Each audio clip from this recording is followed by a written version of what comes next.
Bem-vindos, meus amigos, uma boa tarde.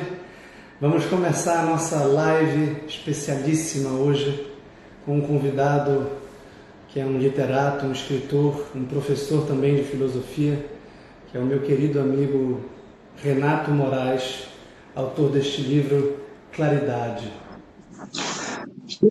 Olá, Vitor. Tudo bem? Grande Renato, um prazer estar contigo. Prazer é meu.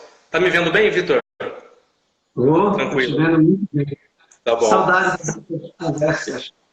Sem dúvida. Vamos lá, né? Já voltamos aí no nosso ritmo, né? Tudo bem com você? Muito boa sua última aula. Parabéns, viu? Obrigado. Sobre Nietzsche? Sobre Nietzsche? Exatamente, exatamente. Você está falando da estética, né? Quer dizer, também tem a ver com a gente hoje, né? Tudo a ver com o que a gente vai tratar hoje, né, Vitor? Então a coisa tá indo, né? A coisa tá indo. Olha, começando assim, do nada, do Nietzsche, lembrei agora assim, em média res, para começar no meio dos Sim, eventos, havia a tradição dos romances de formação, né? sim, Bildungsroman. O teu sim. livro é um romance de formação? Não tinha nem pensado nessa Você não tinha pensado nessa pergunta. ideia? Foi uma das coisas que me inspirou, Vitor, foi fazer um romance de formação. No fundo, a personagem que está sendo formada é a personagem feminina principal. Né? É uma moça que, depois a gente vai falar disso, passou por uma série de dificuldades, e depois vamos dizer assim, é alguém que sai de um mundo, vamos assim, atormentado, muito fechado em si mesmo, para tentar ter uma vida, vamos dizer assim, mais aberta aos outros, mais aberta para a realidade mesmo, né? Então, o livro é essa história, é uma amizade que desemboca num aperfeiçoamento de uma pessoa, de fato, né? E em vários âmbitos, né? Quer dizer, literatura, melhora pessoal, né? Arte, amizade, tudo isso, vamos dizer assim, faz parte de uma formação e acaba entrando no livro como elementos assim, de um romance de formação, sim. Né? Interessante que você tenha pego isso. Sabe que muitas vezes que eu estava escrevendo, eu pensava, como é que se poderia ajudar essa moça, né? A personagem, né? Como é que ela poderia ser ajudada? Então, o livro tem muitos trechos que são exatamente discussões sobre temas vitais em vista a dar uma ajuda para Catarina, né? Que é a personagem principal. Mas também o próprio protagonista, né? O próprio Ricardo também está se formando com as experiências, né? Exatamente. O livro, né, são duas personagens principais, né, que, vamos dizer, em como delas se faz os dois núcleos do livro. Né, então, um advogado que no começo do livro ele tem por volta de 30 anos, né, o livro passa num arco de 3 anos, tem um prólogo que são 5 anos antes, né, mas quando começa mesmo depois do prólogo, ele tem 30.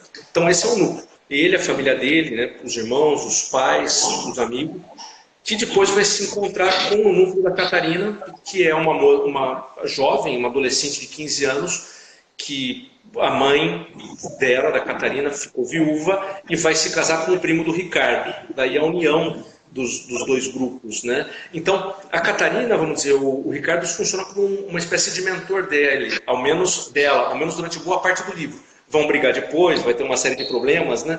Mas no livro ele funciona como um mentor dela. E ele, vamos dizer assim, é a história de uma jornada dele, daí eu diria para você, é uma formação, não no sentido de, não como o sofrimento o livro do William Meister, do Goethe, que é um livro de formação por excelência, né? Que no fundo ele começa a ler Shakespeare, começa a ler vários autores, começa a pensar na vida e se modifica. No caso do Ricardo não é uma mudança desse tipo, mas é o choque com situações que ele é submetido, né? Começa já com a morte da própria noiva no prólogo, né? Mas depois também dificuldades que vão surgir na vida dele. A própria amizade dele com a Catarina vai ser uma fonte de aprendizado, né? Ainda que também vai ser uma fonte de vários sofrimentos. Eu diria, né? Só pode ser aprendizado porque passou pelos sofrimentos, né, Vitor? Senão não haveria de fato uma melhora, né? Com o Ricardo acontece isso. E, lógico, decepções que ele vai ter também, né? Então, Decepções amorosas. é um tema central, a tragédia grega, né? Tem até É, um verso, eu acho, de Sófocles, que diz, aprendeu porque sofreu. Não lembro no grego. Gnóstico é facilitar. Ele sofreu e aprendeu. Ele não poderia ter aprendido sem ter sofrido. Sem sofrimento. Isso é inevitável, né? Quer dizer, o livro, se você pega o livro, né, ele, vamos dizer assim, há muito sofrimento no livro. Muitas pessoas, um amigo meu, por exemplo, me falou isso semana passada, que ele leu o prólogo, né, e parou de ler por um tempo para voltar. O prólogo talvez seja a parte assim que me deu mais esforço para escrever, porque eu tinha que tentar colocar uma situação dura para, lógico, vai ser um começo forte no livro e, de certo modo, o livro inteiro é um desenvolvimento do prólogo, né, Vitor? Quer dizer, lá já está tudo que é de principal, já vai estar dentro do próprio prólogo. Mas é uma situação difícil, que eu me baseei numa situação real, numa história que eu li, que é o problema no caso da história real, era um casal que a mulher tinha 40 anos e ela foi detectado um câncer, diagnosticado um câncer, e ela veio a falecer 6, 7 meses depois e deixou 6 filhos. Né? Então, é a perda de alguém que é próximo, né? E lógico, é o problema da morte, né? Isso daí é algo inevitável e eu queria tratar desse assunto. O Ricardo, com 23, 24 anos, ele se depara, né, com a morte de alguém muito próximo, da pessoa que era noiva dele. Né? E o acontecimento é real. Tu experimentaste esse acontecimento. Esse acontecimento é uma mistura de duas coisas. É uma mistura de uma pessoa que eu acompanhei morrer, com mais ou menos 30 anos, 32 anos, né, que eu morava em Campinas, era um jovem engenheiro que tinha ido para lá para fazer doutorado e ele teve um câncer de estômago e também de intestino, e depois que a gente diagnosticou, ele morreu em 5 meses, né? Então, eu acompanhei bem de perto. Então, foi a experiência que eu tive de tratar com uma situação assim, né? Você está com a morte próxima mesmo, né? E depois, eu juntei com essa história desse casal, que é um casal americano, né? Até o nome da mulher chama Ruth Bacaluk, né? E é interessante porque o diálogo, que é o prólogo do livro, do Claridade, né? Então, é a Nina que está com câncer falando para o noivo que vai ficar um pouco, como é que fica a perspectiva dele, o que ele vai fazer depois que ela for embora, depois que ela morrer. Esse diálogo foi um diálogo que a Ruth Bacaluk teve com o marido dela. Ela, inclusive, no diálogo, é muito curioso, muito, assim, a mim, ao menos, me chamou muita atenção. Ela, sabe, eu vou morrer, né, o nome do marido dela, até um grande filósofo, Vitor, é um grande estudioso de Aristóteles, chama Mikhail Bacaluk, né? Então, tem um comentário, Ética Nicômaco, que é muito importante, né, muito comentado. Então, ela fala para o Michael Bacaluk, né, olha, Michael, eu vou morrer, mas tem uma moça que vai se mudar aqui para perto. Ela está numa cidade longe e vai vir para cá. Quando eu morrer, você a procure. Ela pavimentou já quem seria a madrasta dos filhos, quem seria a futura esposa do marido. Quando ela morre, o marido não quer falar, não quer pensar nisso, né? Fica uns meses, 6 meses de luto, assim, muito sofrido. E daí ele pensa, bom, a Ruth me falou para ir atrás dessa moça, então eu vou.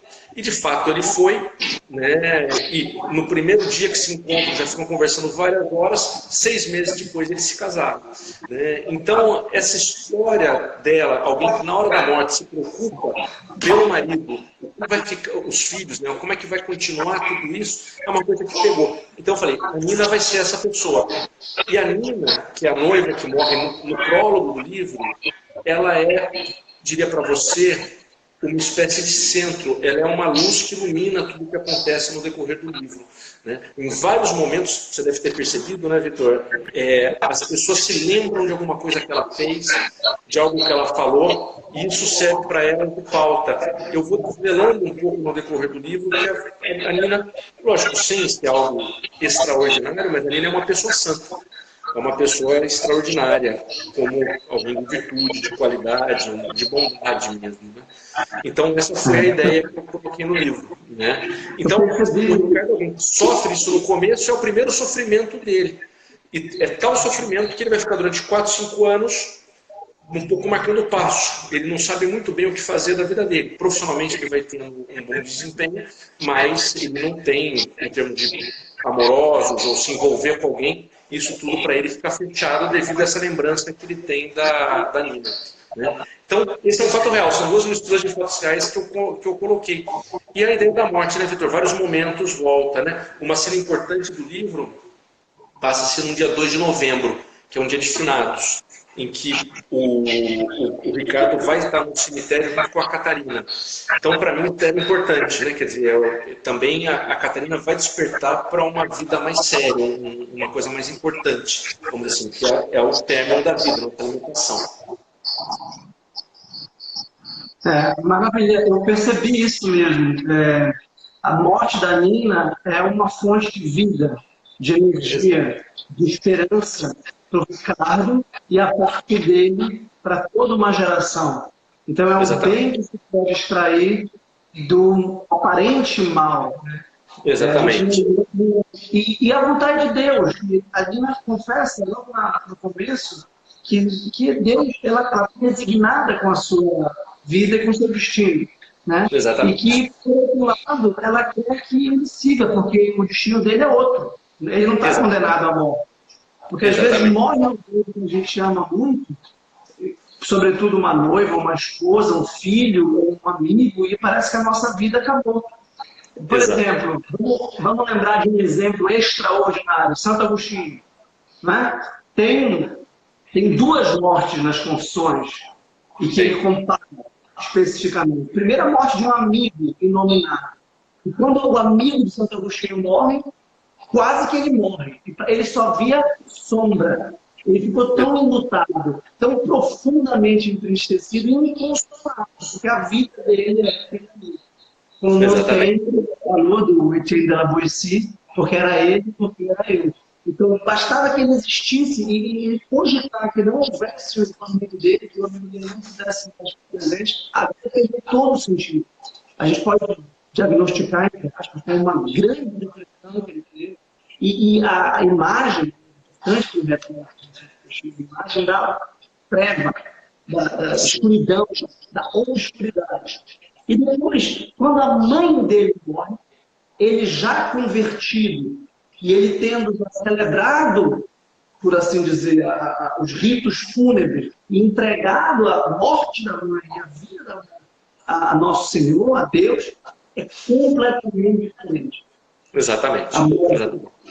Exatamente. E olha, isso é uma coisa que eu... Com a morte veio uma luz, porque é óbvio que Santa Mônica é a luz que de algum modo de forma difusa ou oblíqua a vida de Santo Agostinho pelas orações colocadas.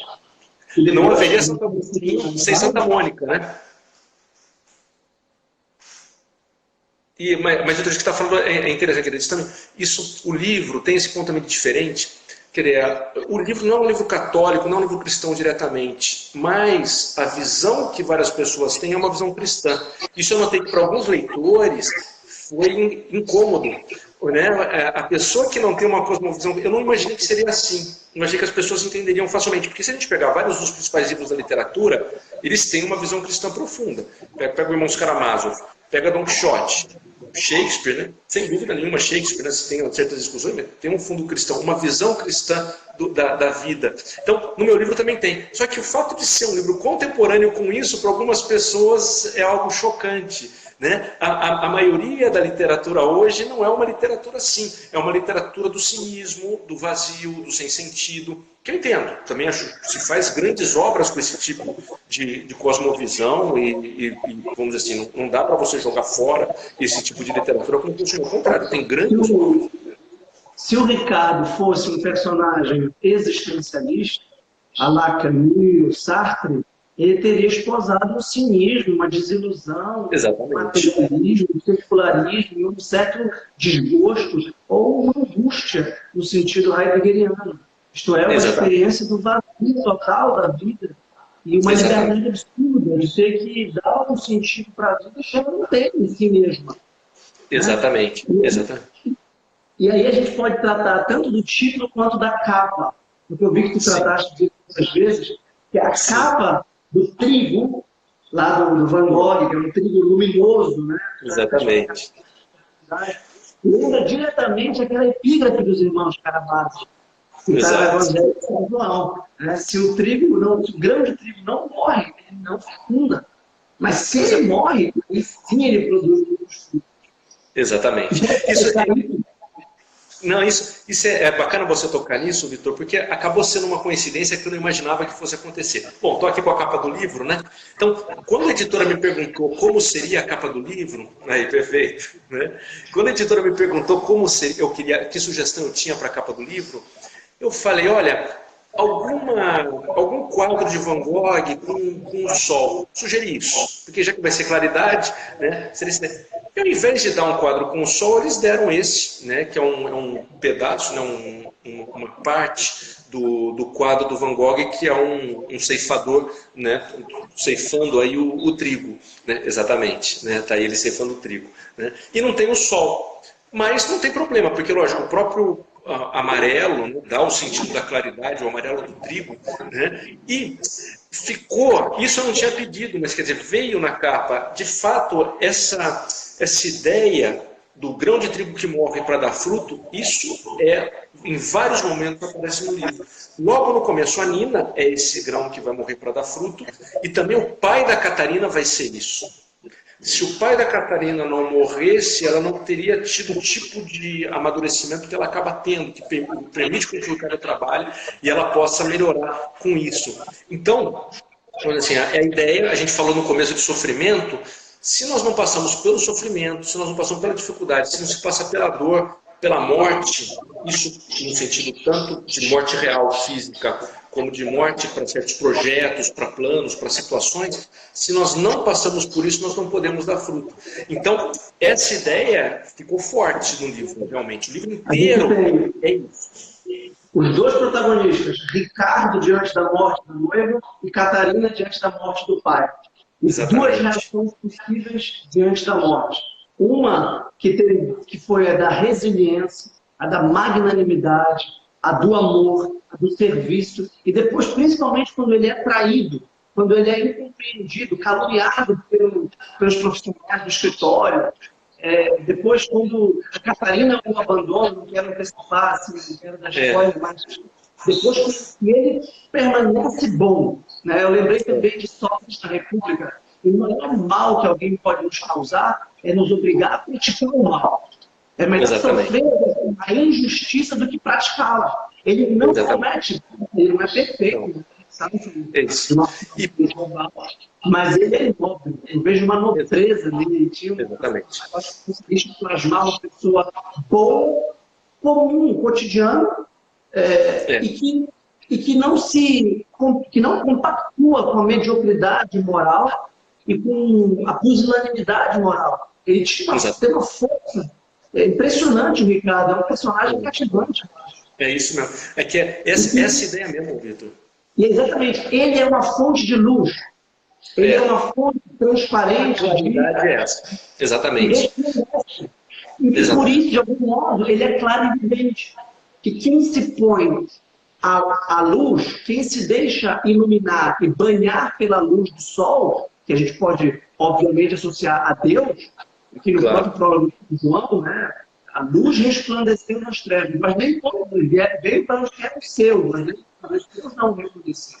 Mas eles, de algum modo, uma presença luminosa aqui de virtudes, de paciência, de amor, de compreensão, de serviço, de doçura.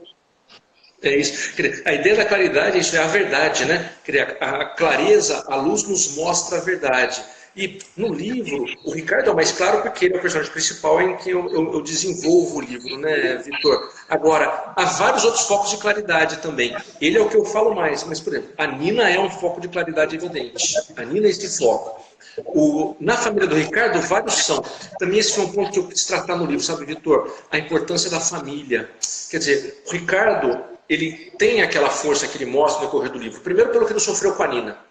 Ele teve uma noiva extraordinária, ele teve uma comunhão de vida com ela, ele soube passar por um trânsito terrível, que foi o trânsito da morte, e com isso ele se torna uma pessoa forte, alguém que aguenta a pancada, alguém que aguenta a dor e que tem um norte, alguém que sabe o que é certo e o que é errado e que é capaz de viver em função disso. Então, toda aquela experiência do começo serve para isso. E depois a família dele. A família, vamos dizer assim, eu quis colocar pessoas que se gostam, que se amam. há um ponto aí que eu acho que é muito importante, Vitor. Hoje, quando a gente pega, nem fala novela, filme, mesmo literatura, pergunto para você, que família que há, que é uma família que as pessoas estão unidas? Hoje, a verdade é que não é assim. Sendo que eu tive a sorte de crescer num ambiente, numa situação, em que o normal era que as pessoas tivessem escoradas pelos pais, pelos irmãos, pelos tios. É toda uma família grande que as pessoas se ajudam. Lógico, toda família tem problemas, toda família tem desentendimento, tem limitações, mas a gente precisa desse suporte para poder se desenvolver plenamente. Ou, sem ele dá também, mas é muito mais difícil. E eu quero mostrar que o Ricardo é alguém que você, não que você o explica, mas ele se fortalece, ele cresce num âmbito de família. Tudo aquilo é algo que... Então, a família dele também foi uma coisa que eu queria te mostrar. Porque hoje, infelizmente, me parece que na arte, em geral, há poucos modelos de boa família. As pessoas já não têm experiência estética do que é uma família firme. Uma família que realmente, que o mais importante são eles, e vão se ajudar, e vão se amar, e acabou. Né? Esse foi um ponto que eu quis colocar no livro. Também você vai comparando com famílias que são desestruturadas, disfuncionais. Isso aparece. A própria família da Catarina é uma família um pouquinho disfuncional, mas aí não por culpa de alguém. Foi por causa de uma tragédia, no caso pelo criminoso que matou o pai dela. Mas você vê que a falta de alguém, a Catarina vai sofrer por um bom tempo por isso. De certo modo, ele vai ser a pessoa que vai substituir o pai da Catarina. É curioso isso. Num primeiro momento é isso que acontece. Ele substitui o pai e faz com que a moça possa crescer, possa se desabrochar, né? Quer dizer, possa desabrochar. Então a família é um ponto importante aí. E a família tem a ver com a claridade. Todo mundo da família do Ricardo, não todo mundo, mas parte da família você nota que são pessoas que onde eles estão, eles fazem o bem. Eles acabam ajudando os outros, né? Então, o irmão dele era religioso. É um cara muito... A irmã mais nova, né? A irmã mais nova também é uma pessoa que eu quis colocar, né? A influência da Nina na irmã mais nova. A noiva do Ricardo vai influenciar a irmã mais nova dele, né? Essa ideia também que eu quis colocar da Nina influenciando, Vitor, é uma noção básica, né? A nossa vida não acaba com a nossa morte. O que a gente faz fica, né? Para o bem ou para o mal. Né? O ser humano tem essa complexidade, né? Nossa vida é uma responsabilidade que fica por aí por muito tempo depois que a gente deixou de existir, né? Então isso é uma coisa que eu queria colocar no livro também, né?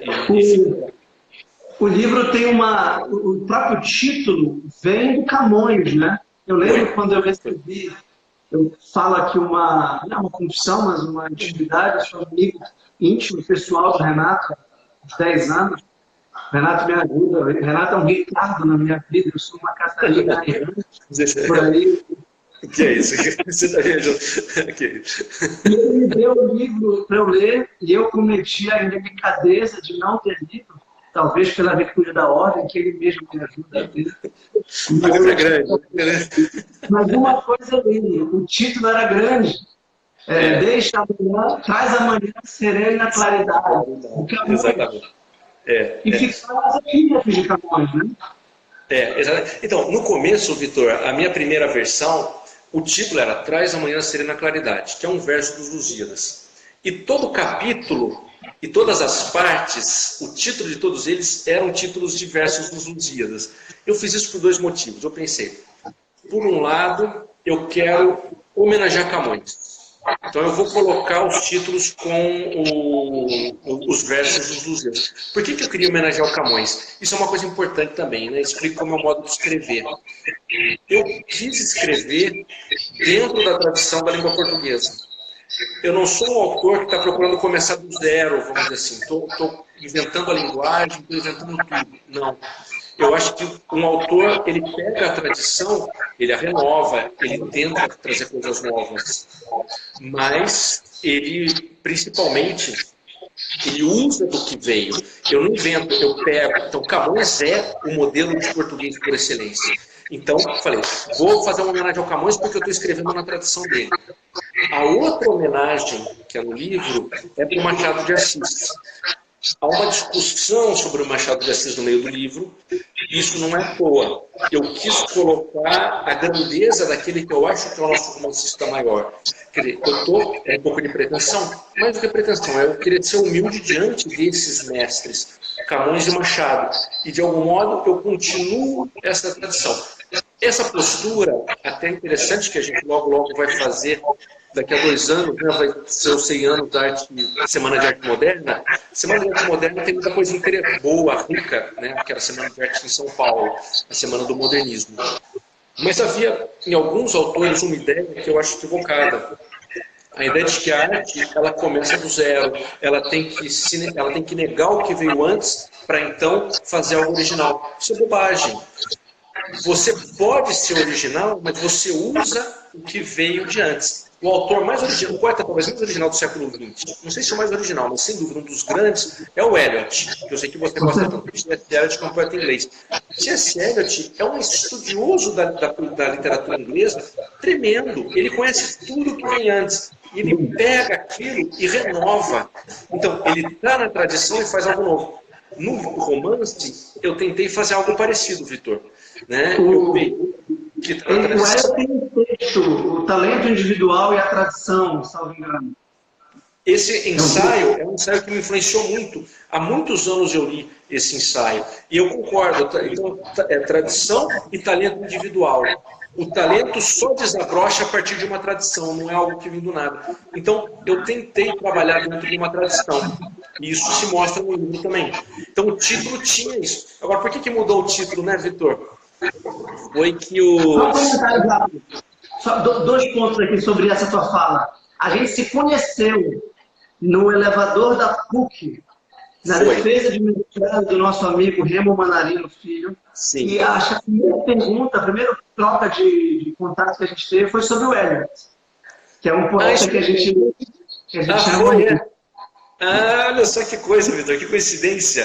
Que coincidência. Segundo ponto, tu falaste da...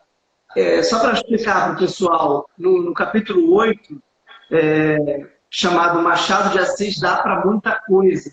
Sim. Há uma reunião que o Ricardo vai ajudar um grupo de jovens a se preparar para a prova, e aí lá ele subverte o ensino tradicional, o ensino formal, que era mais reducionista, sociológico, econômico. Ele propõe uma coisa, olha, o Machado de Assis, se for bom, se ele for grande, é porque ele tem alguma coisa para nos dizer, a nós.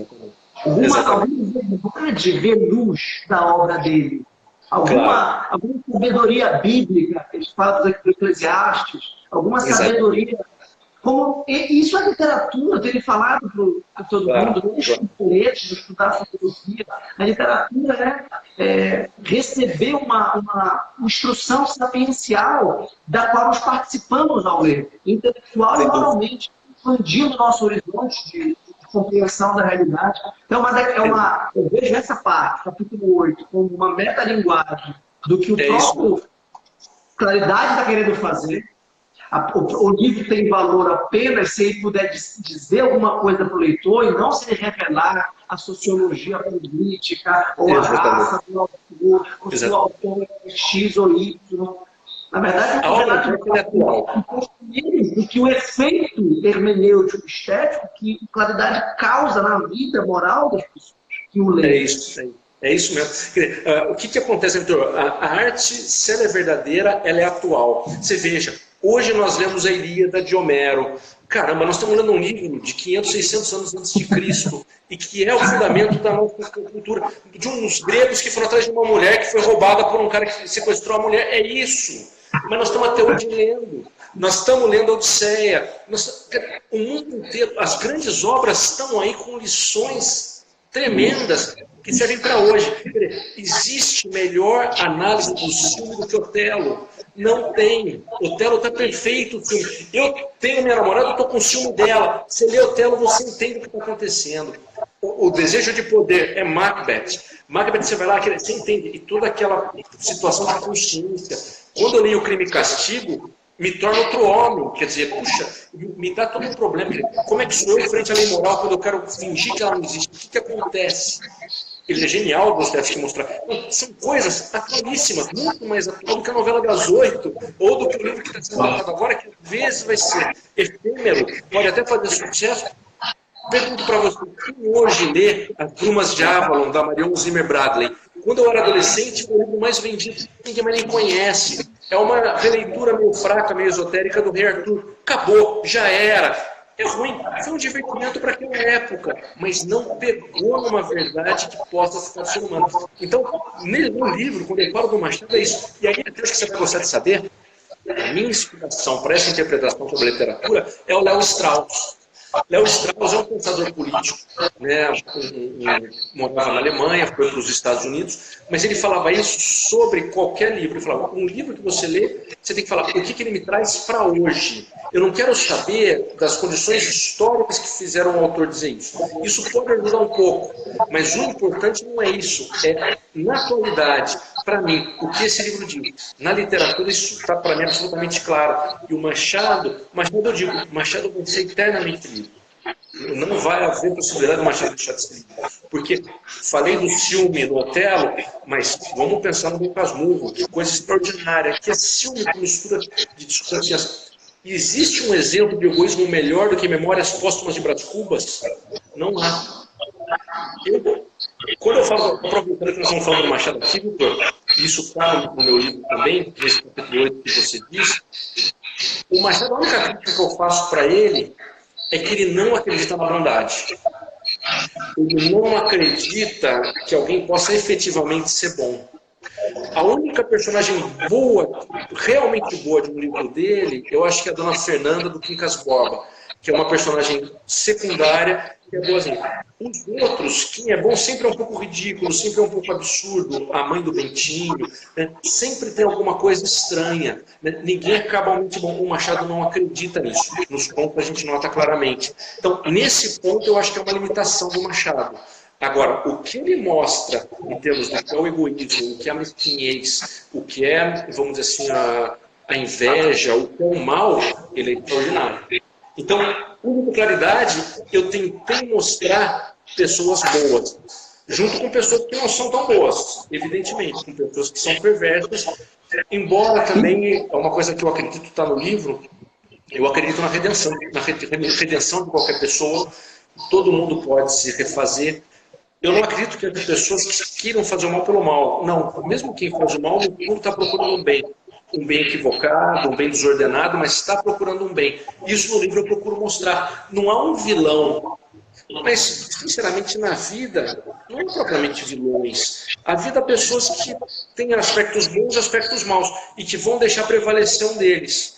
Lógico, tem esses monstros da humanidade que são pessoas realmente que ficaram muito deterioradas. Mas mesmo elas, alguma coisa a gente vai descobrir de bom. Foram boas para um filho, foram leais a um amigo, algo assim tem. Né? Então o ser humano é complexo. E eu tentei mostrar essa complexidade na claridade. Só que me chamou a atenção, muita gente já não acredita mais na bondade do ser humano. Então, para elas, alguns personagens não batem. Como é que é possível alguém ser assim? Mas eu digo, Vitor, os personagens estão espelhados em pessoas reais. Não é algo inventado do nada. Tem gente assim. Tem gente assim. Com certeza. Isso é muito importante. Todo autor tem uma visão de mundo, tem um horizonte de leitura da realidade que está plasmado na sua obra. E essa obra transmite para as próximas gerações essa visão de mundo. O Machado era um pessimista, era um cético, era um niilista, era um melancólico, era alguém descrente da bondade, o que pode ter, mas não tem uma visão maniqueísta, não tem uma visão simplificada. Não, ele é um homem profundo, ele é extremamente profundo. E o teu livro também, os teus personagens, eles são muito fidedignos e muito verossímeis, eu acho, porque são personagens correntes, cheios de dificuldades, virtudes, e que estão lá na luta. E o Ricardo, por exemplo, eu não quero, desculpa se eu estou estragando um pouco o suspense para algumas pessoas. Ele é traído, por exemplo, quando ele é difamado, quando ele é repudiado, ele podia ter uma postura egoísta e dizer, então deixa para lá, eu vou tocar minha vida. Mas não, ele tem paciência, ele tem serenidade, ele tem resiliência, ele perdoa mesmo que não lhe peçam perdão. Sim, Ele sim. acredita no ser humano, na pessoa, ele acredita que cada um é capaz de atos nobres, atos grandes. Isso é muito interessante. Não, isso é mesmo, né? Você vê, os personagens no livro, né, Vitor? Você vê que eles mudam, né? Quer dizer, as pessoas vão melhorando ou piorando no decorrer do livro. A maioria melhora, mas há pessoas que vão se deteriorando. Mas é que a vida é assim, né? A pessoa vai, os eventos vão acontecendo e vai havendo alterações de comportamento, alterações de ou adquirir virtudes ou defeitos, né? Nós somos também essa situação. Né? Então, sim, são personagens reais, são pessoas do dia a dia. O local que o livro se passa é em Campinas, né, Vitor? Que é a minha cidade de Natal. Eu até pensei em fazer em outro lugar, né? Mas não, eu mantive por uma razão muito simples. Eu quis representar um tipo de pessoa que eu vi na minha infância. E eu acho que o interior de São Paulo, não, tinha, na época que eu era adolescente, tinha muito disso ainda. Noção de família, de certo ou errado. Ainda existe, eu imagino que no Norte, no Nordeste, esses lugares certamente terão também todos esses valores. No Rio Grande do Sul, eu viajei bastante, em vários pontos do Brasil, sempre encontrei. Mas no interior de São Paulo eu vi claramente, eu cresci com isso. Então, me parece que são valores que têm que ser retratados na literatura para que se alimente deles, né? Quer dizer, a vida não é só o morro no que ele tem um malandro, um criminoso. Isso é um aspecto da realidade, mas isso não é só isso. Não é o Yuppie de São Paulo que só pensa em dinheiro, prazer, como o Yuppie do Wall Street. Não. A vida é muito mais complexa. Em cada lugar você tem que ter obras que vão refletindo cada um desses lugares para que fique documentado aquele tipo de vida. Me parece isso. Eu tentei fazer isso com o local onde eu cresci, onde foi a minha juventude. Né? E são personagens desse âmbito. Isso é muito interessante do ponto de vista filosófico. A arte é sempre mimesis, sempre é coisas, é criação a partir de uma realidade dada. E ela também é hermenêutica, porque ela está dentro de uma tradição de pensamento e de imagem. Claro. Tanto da língua portuguesa, quanto do pensamento maior, que a gente pode chamar de pensamento cristão, né? Uma cosmovisão cristã que aposta na redenção, que caracteriza o pano de fundo de todas as grandes obras literárias até o século XIX, pelo menos. E mesmo no século XX, se a gente estender ao Eliot, ao Tolkien, né? Ao Bernanos. Então, exatamente. quando a gente tem o clima atual de cinismo, de secularismo, de descrença, de desilusão, as pessoas consideram essas grandes obras ingênuas. Não, é isso. É você que não está percebendo a profundidade da bondade, da pureza, da inocência, não da ingenuidade. Não se fala mais disso, exatamente. O que você está falando, concordo plenamente, Vitor, é que é exatamente isso, né? As pessoas, isso que me dá, eu não quero que as pessoas fiquem descrentes, que as pessoas fiquem, vamos dizer assim, achando que não dá, que a vida isso não é mesmo, eu vou fazer, estou casado, vou ter minha amante lá, mas tudo bem, também, se descobrir uma mulher também deve ter. Não, a vida não é isso daí. Quer dizer, a vida pode ser algo glorioso, isso nos dias de hoje, e é na vida de muitas pessoas. No fundo, essa literatura que se pretende realista, que se pretende cínica, que vê, é uma literatura extremamente limitada. A verdade é essa. O autor pode até ter muita categoria para escrever, pode saber fazer diálogo, mas infelizmente ele não tem uma visão da realidade profunda. E o livro dele, como obra, você pode ter muita coisa boa, como a carpintaria literária, mas nunca vai chegar no nível dessas grandes obras que de fato tinham uma visão mais compreensiva da humanidade. Então, o que você diz é pura verdade. Se você perguntar assim, o que há de comum no cânon ocidental? Sim. Até é o cristianismo, as confissões, a Divina Comédia, o Don Quixote, os noivos, mesmo o Goethe, numa tensão, já com uma cultura que se deixa, mas está sempre o elemento da graça, da redenção, da providência. Assim, para falar para os nossos ouvintes, o tema da providência desponta na primeira página do livro. A Nina, que é essa personagem central, como a gente já falou, que cuja vida reluz a claridade do amor que serve, que pensa nos outros, que reconhece a finitude e que aceita a limitação, e que tem princípio da sabedoria. É uma ilusão querer ser imortal e morrer jovem aos 90 anos por isso, prazer de vida. É horrível. É ideologia. Seria horrível. E seria horrível, claro. Então, parece que a providência está ali retratada, parece que de forma muito natural e espontânea a gente consegue perceber pela textura e urdidura do enredo que tem alguma mão invisível para dar vida. Então, esse é um ponto interessante, Vitor. Quer dizer, como representar a providência num livro? Porque, veja, na nossa própria vida, a gente percebe que há uma providência, mas são coisas que não são, na maioria das pessoas, não vai haver nada de extraordinário para ela. Quer dizer, acontece que você um dia reza e acontece o que você pediu. Ou você estava querendo muito alguma coisa que não deu certo e passa um tempo e você vê que foi bom que aquilo lá não deu certo. Você percebe que a sua vida não é só sua. Você está dentro de uma história muito maior do que só a sua, e que o autor, o diretor dessa representação não é você. Você é um personagem. É a sua história, mas ao mesmo tempo ela está numa história maior. Isso nós sentimos de alguma maneira. Todo ser humano tem, mesmo o ateu mais empedernido, tem momentos que ele tem essa dúvida, né? É muito difícil para nós, seres humanos, vivermos como se não houvesse sentido. A gente pode... É um tema que está ostensivo no livro, o tema da vocação, da missão, da função social. Isso é diretamente ligado ao que falaste há pouco, da família. Quem humaniza a pessoa é a família, porque ela que nos interconecta numa trama inconsútil de pessoas que são de algum modo separadas, independente se os pais levaram, seus filhos, meu irmão, é minha irmã, minha mãe, meu pai. E há essa unidade que pode se expandir para o gênero humano.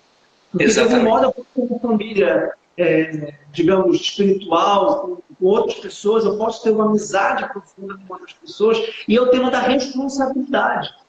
Muitas pessoas dependem de mim. Eu estou vivendo agora, recém-iniciado, a experiência da mentoria. Tu já orientas pessoas há décadas, tu sabes disso muito mais. E também da paternidade, eu sou pai. Quantas pessoas dependem de mim? Claro. Que dependem de mim. Se eu tenho uma aula ruim, eu estou prejudicando a formação deles. Se eu tenho uma aula luminosa e clarividente, eu estou impactando. E o Ricardo deixa a camisa e fala, não, a Catarina precisa de ajuda. Ela tem, eu respeito, isso é muito bonito. O modo que o Ricardo respeita a liberdade da Catarina. Ele não entra numa manipulação, ela entra. Ela começa a jogar, e é bem interessante, a gente fosse fazer uma interpretação psicológica da guerra do sexo. Né? Ela fica sentindo uma transferência, porque ele é mais velho, é mais inteligente, é mais culto, e ela reage como uma adolescente, depois ela percebe uma maturidade, e ele respeita. E quando começa a fazer a mentira sobre ele não se defende. Isso é muito nobre. Ele não se defende de forma revoltada ou de forma a pagar com a mesma moeda. Isso tudo é lindo, mano. Isso tudo é lindo. Se a gente pensar no Gerard, por exemplo, ele tem uma disjuntiva. Ou ele perpetua a violência da fofoca, da difamação, ou ele rompe com o mimetismo da violência ali, da violência psicológica, da violência verbal, né? Que xingava ele, falava mal dele, caluniava. É isso mesmo, é isso. A mansidão é a maior força. A mansidão e a humildade são as grandes forças do ser humano. A gente acha que é forte quem ataca, quem rebate. Não é verdade, né? Quer dizer, normalmente quem faz isso vamos dizer assim, tá com dúvida do seu próprio valor, do que está fazendo de bom. De fato, qual é a maior força? A humildade e a mansidão. A humildade e a mansidão. Né? Bom, não é à toa que o nosso Senhor fala, né? Aprendem de mim que sou manso e humilde de coração. Essa expressão, ela é luminosa, né? Porque a verdadeira força é essa. Né? Quer dizer, quando a gente aguenta, quando a gente é capaz. Daí a gente vai saber também se impor, vai saber também não digo de violência, né, mas de força quando for necessário. Mas isso tem que estar calcado, tem que estar fundamentado na humildade. Então, no livro, Vitor, que você falou, realmente, os outros dependem de nós. Nós todos estamos numa teia de responsabilidade mútua um com os outros. Imagina que Deus é quem está por trás disso na história de toda a humanidade. Então, como é que eu vou colocar isso no livro? É uma coisa, não é tão simples de fazer, você colocar a providência no livro. Eu tentei fazer. Foi o tema mesmo que está por trás. O livro é uma questão de providência. Morre a menina no começo. O Ricardo vai passar. Se o Ricardo não tivesse passado por um problema, no meio do livro, o livro ele tem um certo ritmo, que eu estou mostrando os personagens. Mas tem uma hora que todo mundo me fala que aí começa a ficar extremamente rápido. A pessoa não quer saber o que vai acontecer. Né? De fato, é uma confusão que se dá, que envolve os personagens principais e muda o sentido do livro. Né? Mas se não tivesse... Aproveito para, desculpa te interromper e fazer um parêntese, porque pode ser um complemento valioso para quem está nos assistindo. Nós participamos de um congresso de literatura católica, organizado pelo Instituto Hugo de São Vítor, em que o Renato palestrou sobre o tema de como retratar a providência na literatura. Exatamente. E vale muito a pena essa palestra. Eu participei do congresso também, falei sobre Santo Agostinho, sobre Dante. O Remo Manarino falou sobre Santa Teresa, e aliás toca num desses temas sobre a humildade, a confiança, a presença de Deus, e como Santa Teresa, que é grande escritora também. Exato. Né? Então, quer dizer, é isso, né, Vitor? Quer dizer, como é que a gente vai colocar a providência dentro de um livro? Então, eu falo, tem uma confusão forte no meio do livro, uma situação de crise. Se essa situação de crise não tivesse ocorrido, não se daria uma outra situação posterior, que é uma espécie de uma redenção, vamos dizer assim, de uma purgação, de uma expiação. Então, você teve que passar por um momento difícil para conseguir depois ter expiação. Isso é a vida de todos nós. Né? Quer dizer, as dificuldades, os tropeços, os problemas são necessários. O grão de trigo precisa ser enterrado para poder depois germinar, para poder florescer, para poder dar fruto. Então, isso realmente é a ideia central do livro. E os personagens estão todos envolvidos nisso. Os personagens, as coisas vão acontecendo e vai melhorando, vai piorando. Um casamento é salvo porque acontece uma situação difícil, senão talvez aquele casamento iria de fato naufragar. Isso é assim. Não é que a gente queira fazer o mal para conseguir bem daquele mal. Não se trata disso. Mas há males que são, porque eles acontecem, eles abrem portas, eles abrem possibilidades. Se a nossa resposta é boa, a gente acaba tirando conceitos daí também. Eu gostaria de ler, se tu me permitires, as epígrafes. Sim. Não que eu seja um vate, um trovador, mas como elas são muito belas, do maior poeta da língua, a gente já falou de Camões, eu acho que a gente pode entender também esse jogo de poesia e prosa, né? A poesia consegue dizer sinteticamente em poucos versos, palavras, porque se a gente entender essas duas epígrafes, as 800 páginas do livro, de algum modo, estão completamente presentes. Então, a primeira é do Lusíadas, que diz: no mar tanta tormenta e tanto dano, tantas vezes a morte apercebida. Na terra tanta guerra, tanto engano, tanta necessidade aborrecida. Onde pode acolher-se um fraco humano? Onde terá segura a curta vida, que não se arde e se indigne do céu sereno contra um bicho da terra tão pequeno? Exatamente. Né? E aí vem a segunda epígrafe. Aqui, então, é a treva, é o mar da vida. Né? Aqui o mundo está fechado, né? Morte. Tema da morte. Segundo verso. E aí a segunda epígrafe, que vem de um soneto, diz: vão revolvendo a terra, o mar e o vento, busquem riquezas, honras a outra gente, vencendo ferro, fogo, frio e calma. Que eu, só em humilde estado, me contento de trazer esculpido eternamente vosso formoso gesto dentro da alma. Aqui é claramente indicado manso, calmo, que traz a mina no coração. Exatamente. Não, você está certo, é exatamente isso. Quer dizer, no fundo, ela ficou nele, né? Quer dizer, a Nina, isso, né? Quer dizer, tudo que ele passa, o Ricardo, nada tira a marca que a Nina deixou dele. Até só se explica o modo como ele age, porque e a própria Nina, Vitor, ela vai sendo descoberta no decorrer do livro, né? Ela aparece no prólogo. Depois as pessoas comentam dela. Daí tem uma hora que o Ricardo fala sobre ela para a Catarina. Tem uma hora que a irmã do Ricardo fala para o Ricardo sobre a Nina. Então a Nina vai aparecendo no decorrer do livro, ela vai se desvelando. Então você vai vendo que ela é uma pessoa especial. E ela explica muito do que o Ricardo foi capaz de ser, do que ele foi capaz de fazer, de fato. Né? Então, isso é uma parte importante do livro. Eu separei também para ler, porque em todas as minhas aulas, Renato, em todos os meus cursos, eu tenho um princípio. Eu leio os livros, eu me calo para dar voz. Pode ser Platão, pode ser o Eclesiastes, pode ser Heráclito, pode ser Shakespeare, pode ser Dante. Eu leio. Eu acho que, no fundo, eu quero só fazer uma coisa. Eu quero que as pessoas leiam, esqueçam e fiquem com George Steiner, com Bené, com Renato Moraes, com Camões. Já tinha me ideia. Está nesse nível aí, é bom, né? E eu separei aqui o canto quarto, de que provém o título. Porque eu acho que sintetiza a tensão dialética das duas epígrafes, que diz, Camões, depois de procelosa tempestade, noturna sombra e sibilante vento, traz da manhã serena claridade.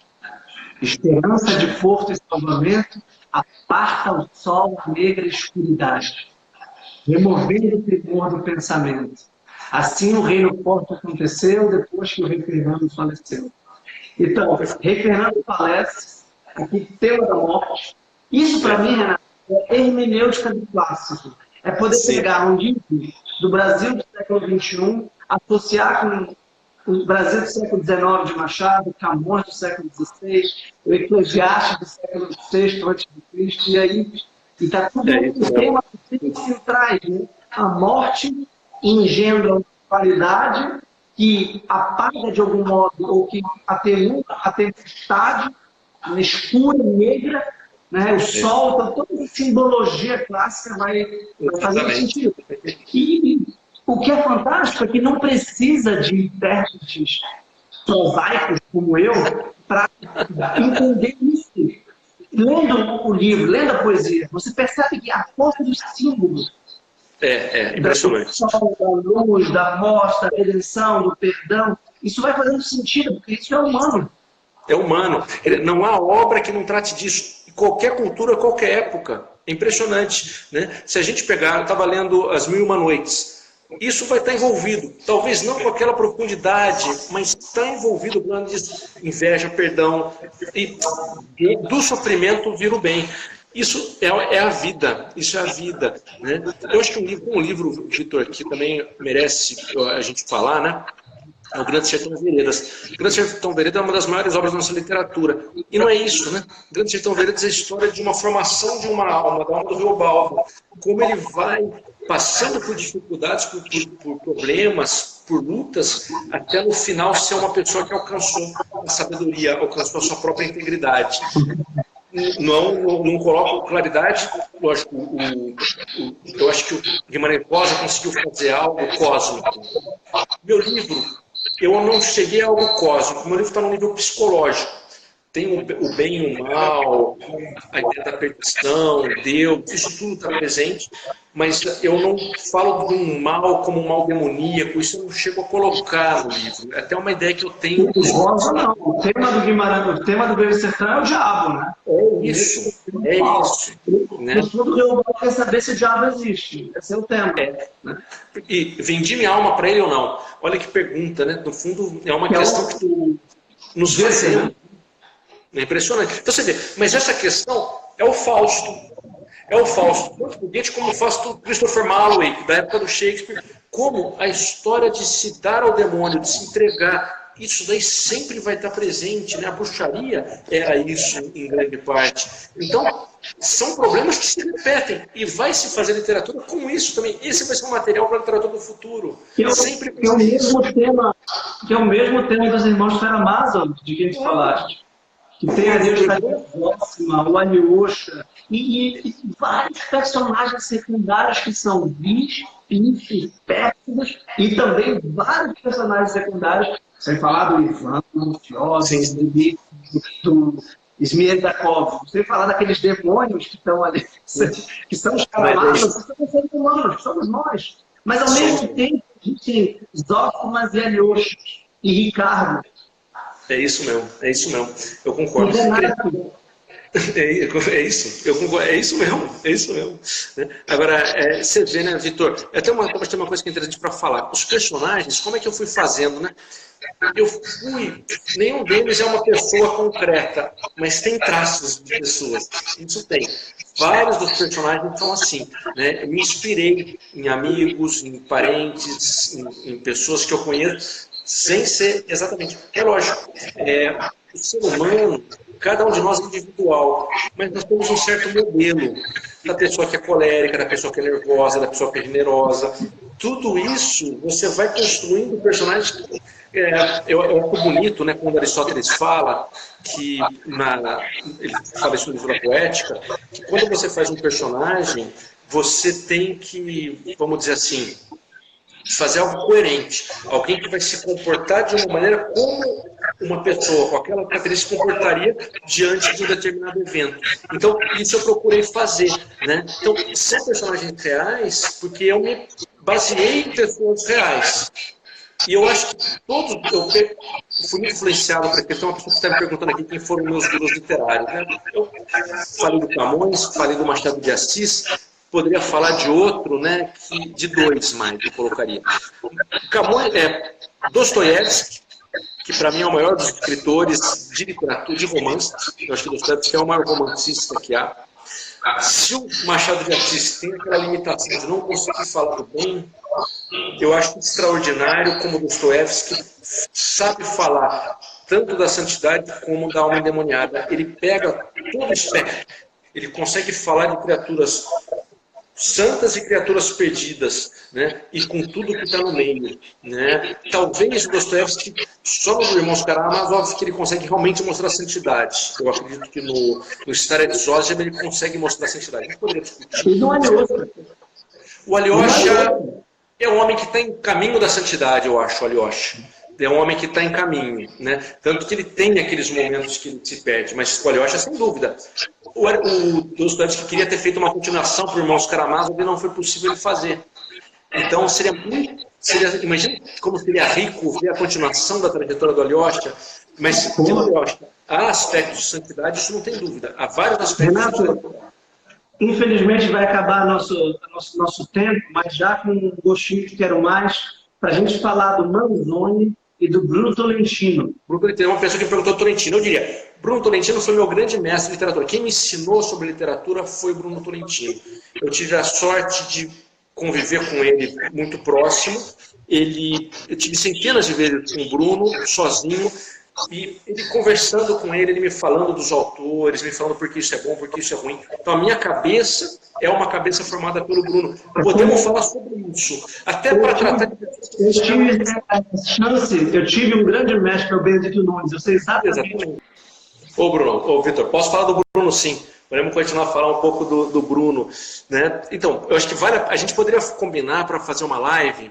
Inclusive, eu traria os livros do Bruno e a gente poderia comentar algumas poesias dele. Realmente, eu considero assim, um poeta absolutamente extraordinário, né? O Bruno. Eu gostei muito das obras de Catarina. Eu achei muito notável. Muito, muito. Esse foi o primeiro livro dele que eu li, foi o que me chamou a atenção. Então, a gente poderia tratar desse livro, falar dos outros, mas eu tive a chance de aprender com ele. E o Bruno, ele, vamos dizer assim, eu conheci alguns gênios na vida, Vitor, eu diria, o Bruno é um deles.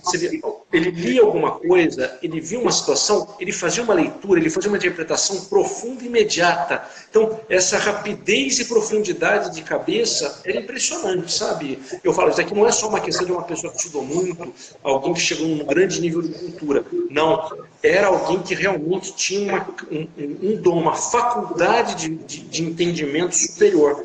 E como artista, ele era extraordinário. O que eu comentei sobre a tradição na live antes, né, de você conhecer a tradição anterior para você depois poder fazer trabalhar com a obra, o Bruno é um exemplo maravilhoso disso. Ele conhecia toda a literatura brasileira de uma maneira fantástica, viu, Vitor? E a estrangeira também, a literatura universal, sabia dos franceses, dos italianos, dos alemães. Ele ficava me falando, me mostrava, era realmente fantástico. Eu tenho a impressão que ele também tinha capacidade, eu acho que ele tinha os dois lados do cérebro, por assim dizer. Ele tinha não só a ponta poética e simbólica, mas ele também tinha capacidade lógica e conceitual. A poesia dele é muito filosófica, e aquela introdução do mundo como ideia, filosófica. Exatamente, concordo com você. Ele é isso mesmo, ele é um homem com uma cabeça muito especial. Lado artístico e lado lógico. Sabe que ele estudou lógica e matemática também. Ele estudou lógica e matemática na faculdade, com professores. Então, realmente, o Bruno é uma coisa incrível, sabe? Eu tive essa sorte de estar com ele. Então, o livro, Vitor, Claridade, não seria como foi se eu não tivesse tido esse contato com o Bruno. Ele me orientou mesmo as escolhas estéticas, as opções que eu fiz, né? Então, mais uma analogia entre a morte de Nina e a vida de Ricardo, a morte do Bruno Tolentino e a vida do Renato. Quem me dera, né? Então, lógico, eu diria, se não fosse pelo Bruno, eu não teria aprendido muitas das coisas, né? Às vezes eu fico pensando, né, como é que se ele tivesse vivo, ele continuaria produzindo. Ele conseguiu publicar os livros que ele mais se dedicou. Os livros dele foram coisas que ele preparou durante décadas, alguns deles. Então, esses todos ele conseguiu publicar ainda em vida. Então, vamos dizer, ele terminou a obra. Em certo sentido, ele conseguiu terminar a obra dele, sim. Não ficou faltando coisas, né? Agora, pena. E a obra dele, a força da fecundidade da obra dele, não está limitada à sua vida. Isso é a mágica da cultura. Isso, você está certo. É isso. Mas a obra está viva enquanto houver pessoas como nós e os nossos telespectadores, a nossa audiência, falando disso. Eu estou particularmente comovido, Renato. Eu compartilho contigo, que também é um amigo muito importante, pessoal. Eu nunca pensei, nunca tinha acontecido isso. Eu estou comovido com a morte do Georg Steiner. Eu acho que nunca eu tinha sentido, por exemplo, quando o René Girard morreu. Eu não fiquei triste. Eu, assim, parece que eu percebi o quanto eu fiz um textozinho até, quanto, não sei, é um autor que me dá força, que tudo bem, eu estava vivo, mas cuja obra tem ainda a capacidade de impactar. Uma tristeza semelhante que eu senti com a morte do Benedito Nunes. Eu conheci como tu conheceste o Sim. Então, a cultura é uma forma de eternidade. Claro, claro. Quer dizer, e o que é interessante, Vitor? Um homem como Steiner, veja, é alguém que teve esse conhecimento todo, ele está na tradição, e ele escreve o livro, eu estou escrevendo no meu livro também. O romantismo tem um pouco a ideia de que o artista, ele cria um mundo novo. Certo, em parte está certo, mas tudo que a gente cria é pegando no que já existe. No fundo, a originalidade do artista é como ele vai combinar aquele material que é superior a ele, é anterior a ele, que no fundo ele vai esse material, que é a vida humana, com respeito. A gente olha para a vida das pessoas com respeito, aprende delas e vai depois tratar isso num livro. Eu não estou inventando a partir do nada, né? Então, é uma originalidade bastante relativa. A verdade é essa, não é uma originalidade do nada. O Steiner eu vejo assim. É um homem que leu tudo, viu tudo, e do que ele aprendeu, ele colocava. Ele não está inventando. Há uma originalidade, há um toque pessoal, mas esse toque pessoal deriva, vem a partir do conhecimento daquilo que é comum, daquilo que... Então, o Bruno era assim também, sabe? Você falou da morte, uma coisa interessante, a cultura fica, né? A obra de arte, o ensaio, as grandes obras filosóficas estão aí, tocaram verdades, não são elas que criam as verdades, elas descobrem, elas desvelam, elas fazem com que a gente perceba verdades que estão aí está a força dela, mas a partir do momento que alguém foi capaz de fazê-las, elas ficam.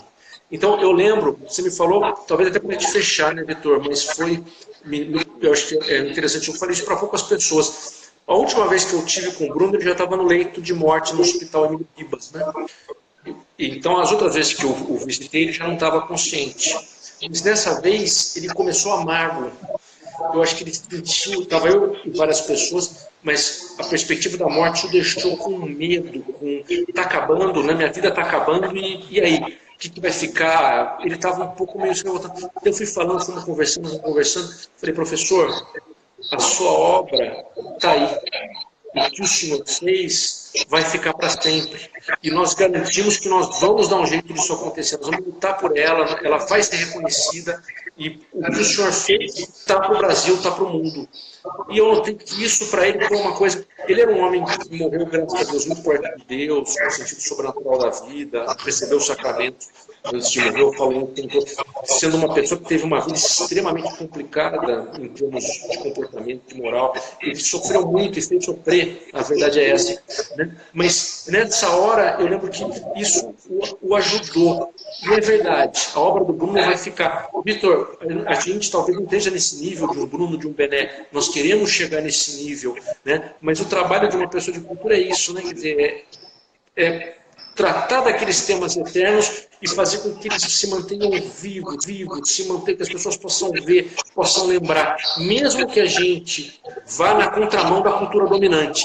Isso também é um ponto importante. A gente não deve escrever para a época em que a gente está. A gente tem que escrever desde a eternidade. Ao menos foi isso que eu tentei fazer com o meu livro. Não sei se eu consegui, se eu atingi o que eu gostaria, mas essa foi a minha meta. Eu não escrevi para o Rio de Janeiro, que é onde eu moro, ou para o Brasil do século XXI. Não, eu tentei escrever para sempre. Depois que talvez as pessoas hoje não percebam, no futuro perceberão, assim espero. Né? Mas isso é o que a gente busca. Foi exatamente o que tu disseste. Quem lembra do romance que foi escrito de categoria D na década de 40? Que foi o mais vendido de ninguém. Ninguém lembra. Harold Robbins, quando eu era adolescente e criança, Harold Robbins vendia milhões de cópias. Hoje ninguém mais sabe quem é esse cara. Ele escrevia a besteira. Sidney Sheldon, ninguém mais sabe direito quem ele é. Venderam milhões, eram os Dan Brown da época. Eu lembrei muito, enquanto tu falavas da força da tradição, de uma frase do Boécio, que tem sabor platônico.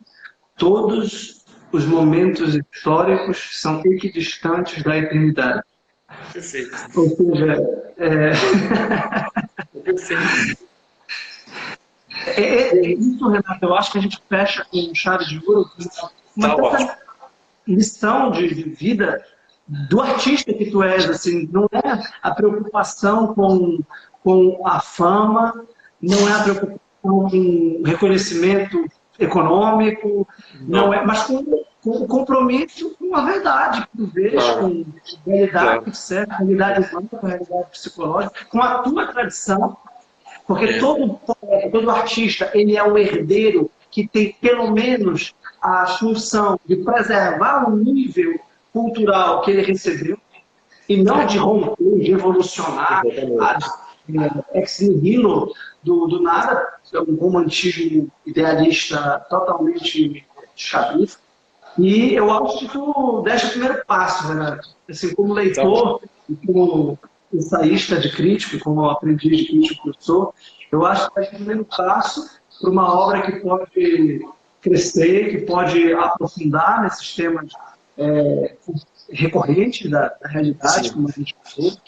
Quem sabe a continuação do Ricardo Vamos ver. Já estou preparando outros livros, mas em algum momento eu acho que ainda vou voltar para Catarina. Vamos ver no futuro, né? Vai ser interessante, né? Anos depois voltar para eles. Vamos ver se eu faço isso. Mas eu agradeço muito, Vitor, a oportunidade, né? A amizade que você tem por mim também é uma honra enorme. Sei que você falou do artista que não está preocupado com nada. O Bruno foi um exemplo disso. Ele era absolutamente íntegro em termos artísticos, Vitor. Não tinha nenhum, ele não se abria para nada. Né? De certo modo, é um exemplo que eu acho que serve para todos nós. Né? A verdade que a gente busca não tem que ser moda, não tem que ser aplaudida. A gente quer o que é correto. Isso em termos artísticos e em termos vitais, vamos dizer assim. Isso é muito mais compensador que qualquer coisa. Isso foi o que mais me impactou. Tu conheces, que tu era meu amigo. Quando eu comecei a interpretar o Bené a partir da tradição monástica, que eu conheci na Faculdade de São Bento, no Mosteiro de São Bento, e depois que o Bené morreu, eu fiz um texto que eu li num evento público, que eu dizia, o Bené era um monge secular. Ele estava na estava preocupado, ele estava pouco se lixando com o mundo exterior. Ele entrava ali na cela e se concentrava profundamente, claro, longe do secular, não fazia oração, mas fazia contemplação pelo. E, Vitor, você consegue imaginar o Aristóteles preocupado com likes, ou com se o pessoal da Folha, ou com o outro crítico gostou dele ou não? A gente não tem nem pé nem cabeça. Quer dizer, não dá, né, Vitor? Temos que estar no nível. Não quero dizer, não é para desprezar nada disso, não é para fazer guerra contra isso, não. Não tem problema nenhum querer like, não tem problema nenhum. Mas não é aí a vida intelectual, não é aí a vida do espírito, né? Está num nível muito acima. Né? Quem não percebe isso ainda está engatinhando, né? Quem me dera, eu quero chegar aí, tá? Mas, Vitor, muito obrigado. Muito obrigado. Um abraço para vocês, para suas crianças, para a Laís, tá bom? E vamos fazer outras aí. Se você quiser, a gente faz junto. Eu te convido também, vamos fazer mais lives juntos, tá bom? Sigam o professor Renato José de Moraes, comprem o Claridade, leiam, vale a pena, e depois a gente continua conversando, amigos. Tchau, Renato. Obrigado. Tchau, Vitor. Obrigado.